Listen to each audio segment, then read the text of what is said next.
Welcome to our channel. Today we how to restore roof and HVAC budget estimates using RSMeans, full guide step by step clearly.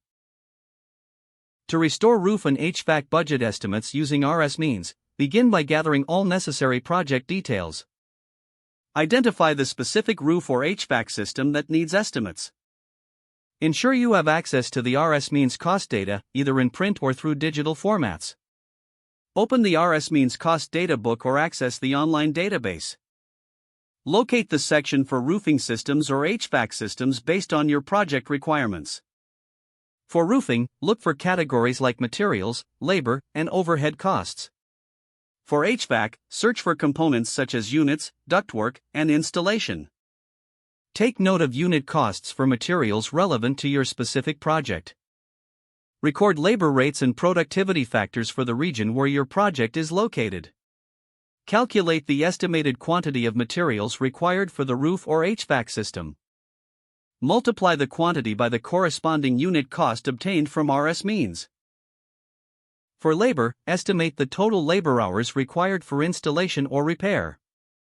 Multiply the estimated labor hours by the regional labor rate you recorded.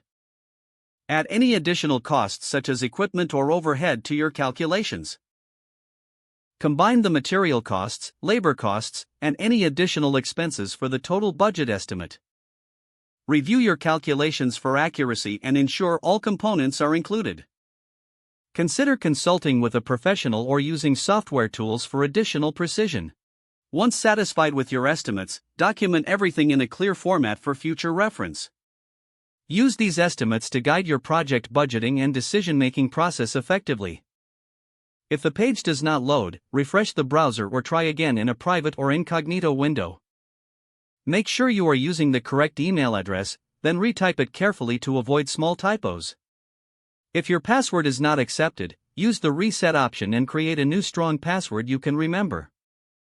Check your spam folder for verification or security emails, then complete any requested confirmation steps. Enable two-factor authentication if available to improve account security and reduce unauthorized access risk. After signing in, review your profile details so your contact information and settings are accurate and current. If you see an error message, note it down and try again after restarting your device and internet connection. Log out when you finish, especially on shared devices, to keep your account and payment information secure. If the page does not load, refresh the browser or try again in a private or incognito window. Don't forget to like this video and subscribe to our channel for more step-by-step tech guides.